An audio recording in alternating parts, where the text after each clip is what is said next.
Gintuga kita sa Ginoo suno sa iya dagway. Apang ang tao nagpakasala kag na wad-an sang himaya sang Ginoo. Apang ang kanami lang sa aton nga Dios nga naghimo siya sang pamagi nga kita makapasig-uli sa iya tubtob nga kita magaupod naman sa iya sa wala sang katapusan.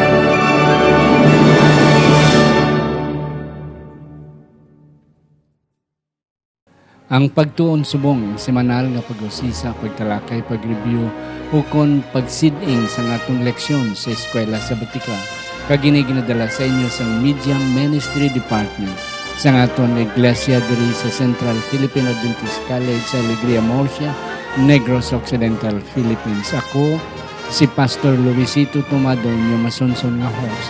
Kag sa siningation ako nagkakalipay kag nagapasalamat sa Ginoo nga yari ang duha nakon ka mga upod subong nga ako nagapati kag nagatuo nga sila gid makabulig sa aton nga pagsaysay sang aton leksyon sa sini nga semana. Ari na kita sa aton bag-o nga leksyon, the covenant o kon ang pakigsaad. Bag-o na nga aton leksyon na una ini nga semana sa sini nga quarter. Ang akon una ipakilala sa inyo nga masunson naton na invitar naman diri sa kabatanon apang Ginoo apang mga kauturan may ara gid siya nga ikahatag sa aton. Wala sang iban si Sir Julius Alonsabi. Siya ang aton nga isa sang aton mga Bible teachers diri sa Central Philippine Adventist College Academy Department. Kag siya man ang aton chaplain sa sina nga academy. Sir Julius, mayong adlaw sa imo. Mayong adlaw man pastor kag madamo gid nga salamat sa sining tsansa liwat nga makaupod sa imong programa. Yes. Ang ikaduha nga ako ipakilala sa inyo, wala sang iban si Pastor Victor Montanio, isa ka aton nga professor diri sa School of Theology in charge sa Old Testament Studies and Biblical Languages. Batid kag kapila na nato na imbitar diri. Doc Vic, mayong adlaw sa imo. Mayong adlaw man Doc Tomado, kag madamo ang salamat sa pag-imbita liwat sa sining programa kag aton nga ginatamyaw ang aton mga viewers nga padayon nga naga-suportar, nagabantay kag nagapangamuyo sining programa. Yes, mga kauturan, salamat nganing duha ka mga akon mga fellow pastors diri sa CPAC nagbaton sining panawagan. As what I have said, ari na kita sa aton bag-o nga leksyon para sa Marso 27 tubtob Marso 3. Kabay pa ang Dios magapakamayo sa aton. Ang title is What Happened? Anong naitabo? Apang sa hindi pa ako na naitamyawon ini mga kauturan nga sa masunson sunod gid sa aton nga pagtuon si Attorney and Mrs. Judy Bon Octavio, si Vice Mayor and Mrs. Jeffrey Incoy sa Hinubaan, si Sir nga Joseph Dondon Pinonggan kag si Sir Tony Gabat dira tanan sa Hinubaan, Negros Occidental. Akon man ginatamyaw ang atong mga kauturan dira sa Northern Antique, sa Sibasti, sa Colasis, sa Libertad, okay, kag dira man sa Aklan, sa Malay, sa may Boracay, sa Katiklan, sa Ruhas, and then sa mga kauturan naton sa Capiz kag sa Iloilo. Kabay pang ang Dios magapakamayo sa aton. Aton anay pasalamatan ining aton mga sponsors nga kun wala sila basi mabudlayan kita sa pagpadayon sining aton nga pagtuon kada semana. Ang mag-asawa nga Jet and Susan Caro, magulutod nga Anily, Jonathan and ang Marlene, ang mag-asawa nga Pastor and Dr. Refendor, mga magulutod Sheila, Jenna and Alex Fijidero, si Sir and Mrs. Alvin Estrada, Doc and Mrs. Aragon Jr., GC Aragon, mag-asawang Johan and Myla Susana, kag ang mag-asawang Jessica and Iboy Malabanan. Kabay pa nga ang Diyos magapakamayo sa aton. Sa hindi pa magbasa si Sir Julius ang aton sansaran nga teksto, aton na naidoko aton mga ulo. Sa siningation Ginoo, nagapalapit kami sa imo.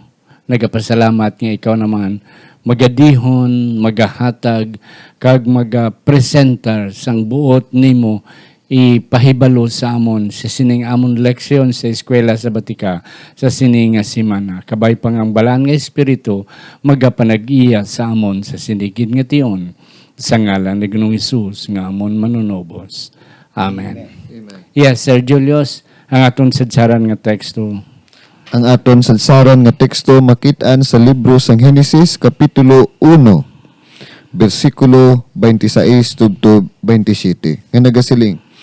Niya ng Dios nagsiling, himuon ta ang tawo sa dagway naton, suno sa kaangay naton, kag pagahumon sila sa kaisdaan sang dagat, kag sa kapispisan sang kahanginan, kag sa kahayupan, kag sa bugos nga duta, kag sa tagsa kabutang nga nagasaog sa duta. Gani ang Dios nagtugas ang tawo sa iya kaugalingon nga dagway. Sa dagway sang Dios gintugan niya sila, lalaki kag babayi, gintugan niya sila. Amen. Salamat, Sir Amen. Julius, ang aton sadsaran nga teksto. Mga kauturan, ari na kita sa bag-ong nga leksyon. Sa nauna nga Sabado sa sining nga trimestre.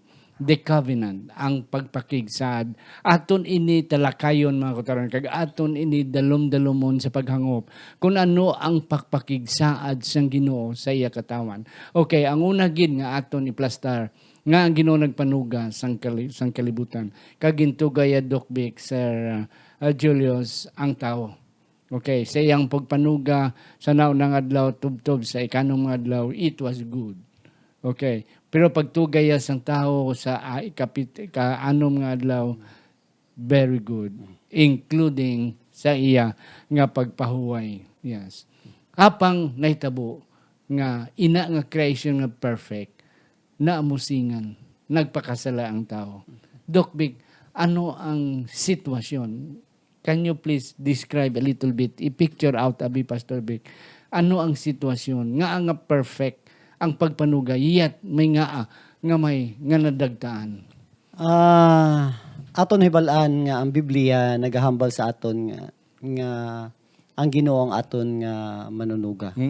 Kag sa pagpanuga niya, gintugan niya ang tao nga may ara sang freedom of choice. Yes. Upod ini sa iyang ginhambal nga pagatugahon ko ang tao according to our image. Our so image. part sina nga image concept amo ang the capacity, the capability of the person to reason and to make choices.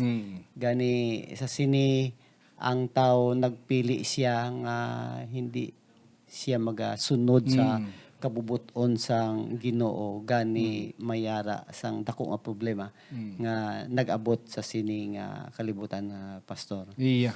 Kanami, Pastor Vic, sa imong ginhambal, nga tungod kay gintagaan sa Ginoo, pagpanugay perfecto, but the thing is that God have given man the freedom of choice.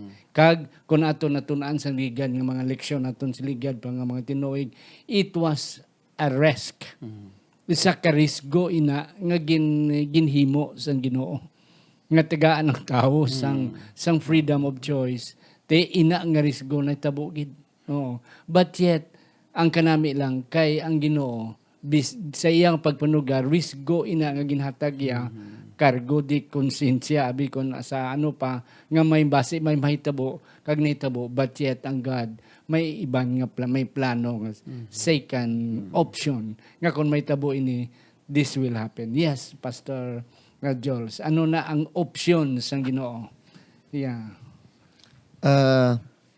Diri mga kauturan sa aton bala nga komentaryo nagasiling dira pastor nga ang yawa nahisa sa dira nga ang Dios Amay, Anak, sa Espiritu Santo nagplano sa pagtuga sang tao. Kag amo na ang kapangdanan nga kung sa diin nagsulod ang pamangkot kay ina nga ang kalibutan maayo nga gintuga sang Ginoo. Yep. Apang nga may ara subong mga kapintasan, nga may mga kalainan nga naghanabo sa kalibutan. I think ang aton makit-an diri nga ang Dios naghatag sang kahilwayan sa pagpili kag kaangay bala sang ginikanan. Nalipay ka makit-an ang kaitsura sang imong imo angkan, imo lahi. Amo na ang Ginoo man nalipay siya sa pagtuga sa tao. Yep. Mga kauturan, ang aton nga ikaduha nga pamangkot, Pastor B, nga ang Genesis 1 wala na nag-introduce ang Ginoo sa iyang kagalingon nga ako Dios amo ni o makagamahanan ko akong tagiya sang tanan kag matuga ko sang kalibutan nga ang direkta lang dayon nga sa ginsuguran Dios nagtuga. Ano ang kinahanglan pa bala ang Ginoo introduce na iyang iya kagalingon? Kung atong basahon ang Genesis kapitulo 1, wala gid sang attempt dira nga gin-prove sang Ginoo ang iyang existence, ang iyang pagka-Dios.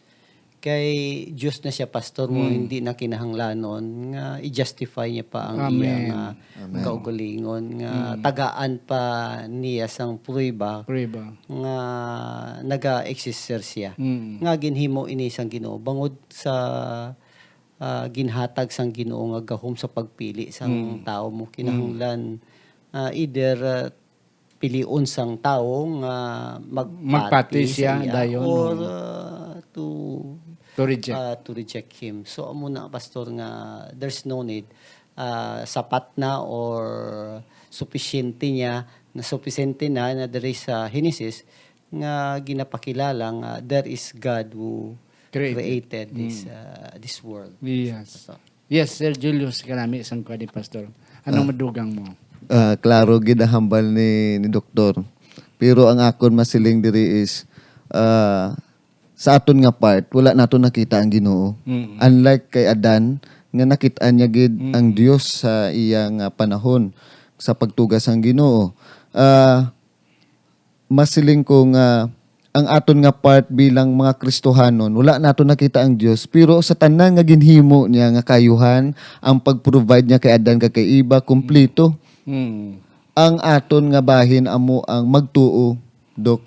Ang pagtuo naton, ang aton nga relasyon sa Ginoo, kag bisan pa may damo nga mga palamangkutanon, sa piyak sini hindi ma-deny ang kaayo nga gintuga kag ginahimo sang Ginoo sa aton matag adlaw. Yeah, amen. Mga kauturan kanami sa eksplikasyon ni Pastor Vic Montaño nga hindi na kinahanglan ang Ginoo nga magprueba pa sa iyong kagalingon, nga magdamo pa sa mga elaboration, mga pasakayli para mabalaan lang kung sino siya because He is God and has nothing to prove sa iba sa bilog ng universe because the whole universe knew Him already. Ang sa aton lang galing ng mga katawan subong it needs faith, pagtuo nga ang Dios amo ang nagtuga. Okay. Sir Julius, ano ang buot silingon sang Ginoo nga magtuga kita sa aton suno sa aton dagway? Ano ang buot silingon sila? Ano ang madalom-dalom? What is behind that statement? Let us make man in our image. Ang pinaka malapit nga mahambal naton nga rason diri Dok amo nga gintuga sang Ginoo suno sa iya dagway bangod luyag niya ang pareha sa aton bala manami iya magupod sa kaangay naton kapariho naton. Laway man nga magupod kato sa mga amo o sa mga kasapatan. Gintuga niya espesyal ang tao amo gani nga si Satanas grabe gid ang akig niya sa tao, kainit niya, kaya nga, kung maatake niya ang tao, na-hurt niya ang Ginoo, kay kaangay kita sa Dios. Kanami, mga kauturan, no? Pariyo bala kita nga mga Ilonggo, magkadto kita sa iban nga lugar kag makabati ka sang Ilonggo nga nagahambal daw you feel at home. Yes. Oo, kita nga mga Pilipino kadto kita sa iban nga lugar, may mabatian dito nga may Pilipino dito.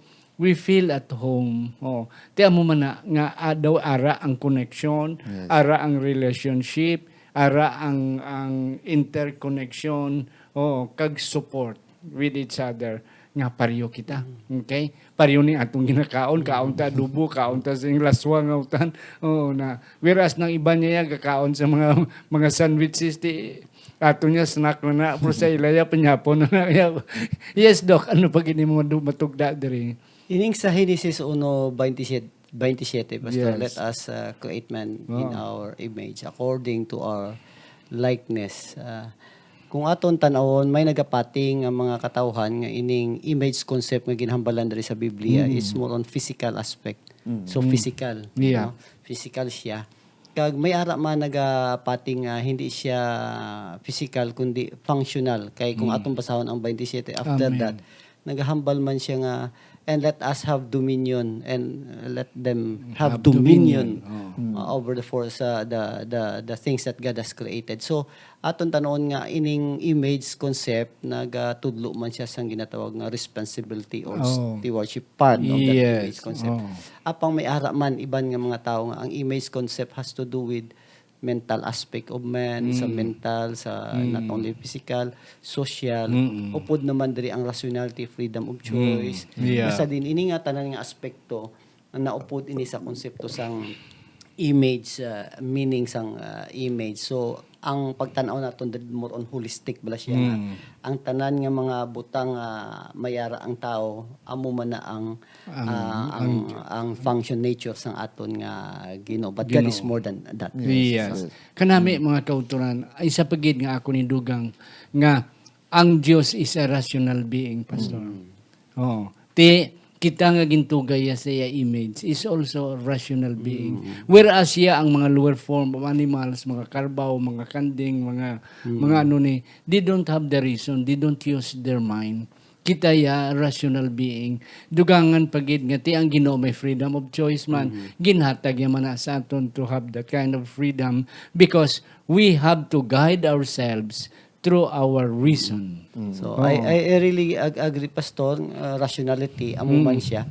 Kag pwede man naton madugang ang ang relational aspect. Kay Yes. may capacity man ta to enter into a relationship with Yes. one another. So pwede man naton maupod Yeah. sa konsepto sang image. Yeah. Kanami mga kauturan nga isa sa mga rason nga God created man in His image kita katulad sang dagway sang Ginoo kay kanami ito pastor relational purposes.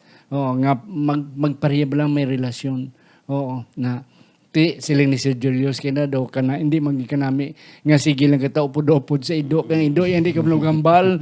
Oo tagol-tagol lang hindi ta kaintindi kung kaisa. We have only to understand but human being, God spoke, ang Diyos nagahambal, ang tao nagahambal, nagaistorya sila. Daw kanami gid sang mag-asa magkuan nga mga pamilya nga they are related to one another and they speak the same language, the same interest, the same purpose, the same future. Yes. Amen.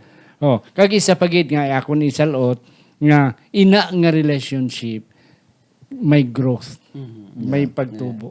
No, pareho bala sa mag-asawa kita bago kita nagkilala ay nagpangasawa dayon, hindi pa gid naton may balaan maayo as years go by nagadalom ang aton nga relasyon. Amo man na ang gusto sa Ginoo. But the only thing is that may nagpakasala. Yes, God and humankind together. Ang question diri, what God would like to bring out by His command, go and multiply. Sir Julius, be? Siling gani kay na we are created in the Yeah. image of God. Yes. Kag isa sina pastor nga ang tawo may kapasidad sa pag-procreate, sa pagtuga, sa paghimo sang kabuhi liwat. Okay? Sa una ang interaction sang Ginoo kag sa tawo may ara sila ginatawag nga face-to-face communication. kag ang Ginoo nagapakig-istorya sa ila matag adlaw, kag subong man ang ila relasyon samtang nagadugay ang panahon nagatubo.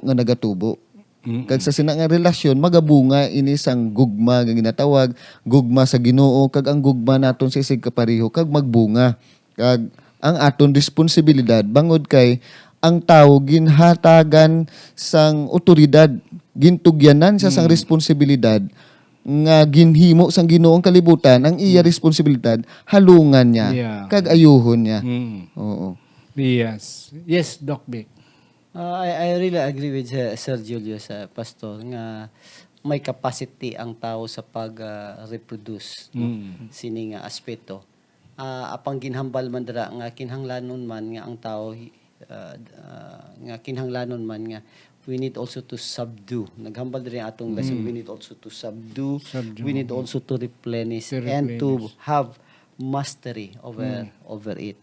So hindi lang pataka lang ta isang padamo. Yeah. Hindi tan-awon man naton kung ang pagpadamo wala naton. Gamiton man naton aton utok. Kung magsubra ang bata, ta kung 25, hindi gina tuod nga daw budlay isabdo na siya, pastor mo mo bala na nga kinahanglan gamiton man naton ang talento, ang capacity Yes. to think man naton sa pag ano naton, sa pag-adala naton, pag-interact naton sa kada isa kag sa kalibutan man nga aton nga ginapuy-an, pastor. Yes. Amen.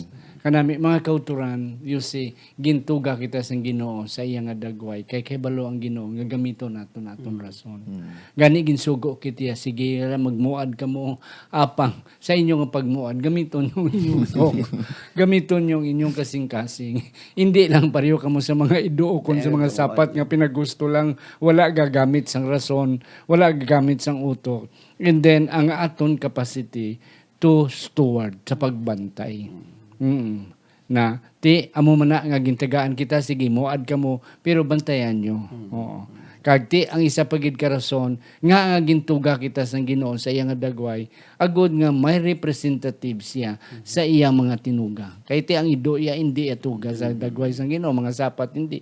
So at least ang iya nga dagway, ang iya nga mga tao nga naka-establish relationship sa iya has the capacity to become steward, manugbalantay sang iya nga mga tinugad. The reason gani nga sa pakasala sang tao, si Adan kay Eva nakasala amo naton sunod nga istoryahan na lamita dala ang tanan nga mga tinuga. It is because siling ni Sir Julius, it is not only interaction, it is not only relationship, but it is also responsibility and master over creation. Amen. Nga kung anong ila buhaton, amo ang mahitabo man sa mga creation. At the tree, yes. Pastor, what associated in the command of every tree you have to eat? Yeah, except the one. Ano ang tanan ni makaon niyo siling sang Ginoo, tanan ni makaon ni Genesis 2:17 kag 16:17. Pero isa hindi nyo makaon nga ang may amo na, pastor. Diri ginapakilala, pastor, nga tanan po di nila masabdo, mag-govern ang tanan, ang bilog nga gintugas sa Dios. Apang may ara sang isa nga hindi nila makontrolar kag amo lang kabubuton sang Ginoo. Kaya ang Ginoo amo ang mataas sa ila. So sa pagkilala nila nga mayara gali sang ginadili ang Dios sa ila, ginakilala man nila nga ang Dios amo ang ila nga agalon. Kag sa sinima ma-exercise man nila ang ila nga freedom to choose. Kay ang freedom of choice, pastor, magapili ka sang duha ka alternatibo mo, either masunod ka sa command sang Ginoo no, or hindi. Apang kinahanglanon may isa mga definition ng freedom to choose, amo ang kinahanglan nga ang imo nga pagpili wala ka bala gina-coerce, wala kay sang Ginapilit. Kabubuton mo Kabubuton ang pagpili sina. Yeah. So kinahanglan nun gid man nga mayara sang naga-kontrolar sa ila, may ara sang test no nga matud-an nila nga ma-obey sila sa Ginoo or hindi, pastor. Amen. Iya. Salamat Pastor. Kag isa pagid mga kauturan before I will give the time to Sir Julius. Ang isa pagid nga siling sang Ginoo makaon nyo ang tanan except sang isa agud to ma-exercise nila ang ilang freedom of choice. Kamutong hinambal ni Pastor Vic nga dira makitaan kung ano kita ka matinumanon. Oo, matinumanon. That's why may pros and cons. Kay kung wala kita gintagaan sang Ginoo sang freedom of choice, di robot na kita eh. Yes, Sir Julius. Ang akon mahambal ko, Pastor, basahon ko diri, eating the forbidden fruit was a sin because it was a direct rejection of God's requirement. It is a sign of rebellion against God and His law. Kinaghambal ng Ginoo nga hindi pwede kaunon, ginkaon pa. Kag isa pa diri siling sa komentary naton, Pastor, let us be careful of what we call irreverent curiosity. Bangod kay iba, ang pagka-irreverent curiosity niya, nakitaan niya ang manog, pinakatahom sa tanan, maayo, nagaistorya, nahulog siya sa pagpakasala, Pastor. Wala sa kabalungang iya pagpakasala sa una daw pa sa aton bala kanami sa una. Wala kita kabalungan ini magadulon sa pagkalugmok naton, sa aton kasakitan, sa aton pagkasubok kag sa aton kamatayon. Amen. Mga kauturan, gintuga kita sa Ginoo sa suno sa iya dagway, agud nga kita may relasyon sa iya. Daw pareho sang bana kagasawa Sir Julius, Pastor Vic. Okay. Pero hindi manami ngang imo asawa piliton mo nga magpalangga sa imo. Kinanglan kusang loob yan na iya na freedom nga maghigugma sa imo. Okay. Ang rason nga maghigugma sa imo because you are worth loving as well. Amen. Oo. Amo na nga mga mag-asawa nagapakasala, nagapangita kirida kay wala sila sang trust and confidence sa ilang nga pares. Ti amo na ang Ginoo, kinahanglan nga ibutang naton ang aton pagsalig sa Ginoo nga He is the best partner nga aton ika-relasyon. Oh, that's why gamiton ta inang freedom of choice naton to choose Him. Kay kung iba naton pilion, magwa na kita sina nga relasyon. Okay. May nakita ako nga sini nga wala ginakon matapos but ang title kanami. Okay. Love comes softly. Oo. Ang isa ka sini nga nagpanguluyag siya sa isa ka babae na ang babae wala gusto sa iya. Ginamatamat sila, ginapakita iya ang tanan. Kag ginapasalig iya ang babae nga kung ako imo pilion, you will not really commit wrong. Nga hindi gid sala ang pagpili mo sa ako. Until later on naghigugma gid ang babae. Oh. It came softly. Na ti amo man na ang Ginoo nga kinanglan we have all the reason to love Him nga magsunod sa iya kay hindi kita makasala sa aton nga pagpili. Ari kita sa aton nga last nga breaking the relationship. Sir Julius, ikaw ako nunahon sa pagsaysay sini. Pagguba sang relasyon. Yes. Oo. Si Satanas nagamit sang trap kag daan nga butig sa kay iba. Kag sa dira balaan nato ng istorya si iba, Pastor, nahulog sa pagpakasala. Yeah. Apang ang leksyon diri nagsiling nga kung tani si Adan wala nagkaon. Yes. Oo. Wala kung tani nahulog sa sala ang bugos nga katawhan kag ang bugos nga kalibutan. Nga aman, Pastor, kay suno pa sa espiritu sang tagna. Kung sa Adan lang kung tani, ginuna niya ang paghigugma sa Ginoo kaysa sa iya asawa. Kay si iba ya na nalinlang sang yawa mo, siya wala siya. Balaan niya nga nakasala si iba, gintulirar niya pagid. Kaginbaton niya, busa ang pagpakasala sang katawhan nagsugod dito sa dira nga nagpili si Adan sa pagpakasala. Amen. Mga kauturan, kung si iba lang ang nakasala, wala tani kita malamita. Pero ang atong leksyon siling Mrs. White, tungod sang pagpakasala ni Adan. Doc Beck, kindly be explicar further. Nga, ang atong leksyon nagsiling, nga kung wala nagpakasala si Adan, tani wala gid malamita ang bilog nga creation. Kung si Iba lang abing nakasala.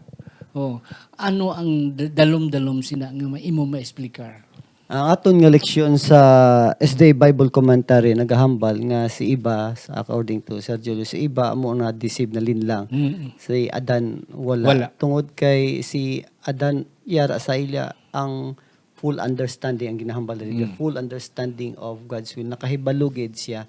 Yara ang tanan ginpahibalugid sang Ginoo sa iya ang tanan-tanan nanganungod sa kaaway, nahinungod sa dapat niya higugmaon ang Dios labaw sa tanan apang si Adan sa pagkahibalo sini bisan pa siyang nakahibalo sini ginpili niya nga sikwayon ang kabubuton sang Dios amo sina nga bagay nga nalinlang na nagpakasala gid si Yes. Adan. Mga kauturan, kung wala lang nagpakasala si Adan, wala gid mahulog ang kalibutan sa pagpakasala. Nga hindi tani amo ni ang lango gani nga istorya nga pwede lamang to buslan sang Ginoo si Iba sang another woman. Oh, as long as si Adan tani wala lang nagtolerar sang sala ni Iba. Ang kalibutan tani subong tani wala gid sang dagta, wala sang sala. So, amo na mga kauturan, isa sa mga rason, damo mga rason, isa sa mga rason nga ang nahulog ang kalibutan at the time Adam committed sin, nagkaon man siya, even though nakibalo siya ng sala ng magkaon, yet ginpilit yang makaon. And that's very offensive sa Ginoo. Kay wala siya gintintar. Ang gintintar si Iba lang. So si Iba perhaps may rason tinatintar ko. Pero sa kay Adan niya wala sa sang rason. Okay, wala siya natintar. Kabalo siya, but yet ginpili niya. And that's the reason mga kauturan nga nahulog kita sa pagpasala. How can we apply that sa aton personal nga kabuhi, mga kauturan sa pag-alagad sa Ginoo? Yes, sometimes we don't have reason to commit sin. Oo. Dako naton nga pag-ano ni nga responsibilidad sa tubangan sa Ginoo. Wala na kita panahon. I would ask Sir Julius ang imo last word, Sir Julius. Ang masiling ko ni mga kauturan nga sa piyak sang pagpakasala ni Adan kag ni Iba may ara promisa ang Ginoo. Paglaom Yes. nga sa iya binhi amo matawo nga magdugmok sa ulo sang manog nga amo inang Mesiyas naton nga magakari sa ikaduha. Nagapakita nga wala ginpabayaan sang Dios pastor ang tawo sa ila kondisyon. Yeah. Busa siya gid mismo amo ang nagpangita sang dalan nga magpanumbalik ang tawo balik liwat sa iya kag mabalik ining duta sa maayo nga plano niya. Salamat kid Sir Julius sa imo nga punto nga bisan nakasala ang tawo, there is hope. Oh, nga bisan may ara nga kaperdihan pero may ara nga kahulian nga may paglaom nga nagginpadala. Amo na mabasa ta sa may Genesis 3 versikulo 15. Yes, pastor, ano ang imo ya last word? God is a personal being. He is a God of relationship. Sang nakita niya nga ang tao sikway sa iya. Wala nila pili ang iyang kabubuton. Wala gid ginbiyaan sang Dios ang tao. Bangod kay ang gusto sang Ginoo nga mayara gid sang hamili nga relasyon. Gani according to Sir Julius nga ginhatag niya ang promesa. It's part of the covenant promise of God to us. Yung promesa nga kung mayara kita sang mga problema, ang Ginoo yara lang permi kay gusto gid niya siya amo ang Dios nga magaluwasa sa aton. So siya lamang ang aton nga dalangpan, siya lamang ang aton nga paglaom pastor. Amen. Yes, amen. Mga kauturan, gintuga kita sang Ginoo, suno sa iya dagway, kay gusto niya nga may ara kita nga relasyon sa iya. Kag we will exercise our freedom of choice. Apang na tabo gidman nga nagpili si Adan kag sa iba sang sala nga direction, yet wala kita ginabandon sa Ginoo. Kita gyapon palangga niya That's why ini nga quarter we will study about the covenant, ang pakigsaad sang Ginoo sa isa sa aton nga mga katawan niya kag sa iya. We will study further about that. Kabay pang ang Dios magapakamayo sa aton nga pagtuon. Doc Vic, ako ni kapangabayon sa pagpangamuyo. Amay namon nga hiyara sa kitasan sa mga langit. Kami nagapasalamat kag nagadayaw gid sa imo nga sa pihak sang amon nga pagka malinapason. Ikaw padayon nga naghigugma sa amon, way mo kami gin pabayan. Sa bagay nga gin permisohan nimo kami nga pinaagi sa imong bugtong nga anak, mayara kami sang paglaom. Ang aton nga relasyon, ang amon nga relasyon dira sa imo manumbalik bangod willing ka sa pagdawat liwat sa amon. Dira kun amon lamang kilalanon nga kami napahilmulag sa imo, kag amo lamang kinlalanon ang amon Ginoong Hesus nga manluluwas nga magaluwas sa amon. Madamo gid nga salamat sini nga paglaom nga amon nga ginahuptan Ginoo. Buligi ang amon nga relasyon dira sa imo kag sa amon man nga isig pakapareho sa ngalan ni Hesus kami nagaampo. Amen. Amen.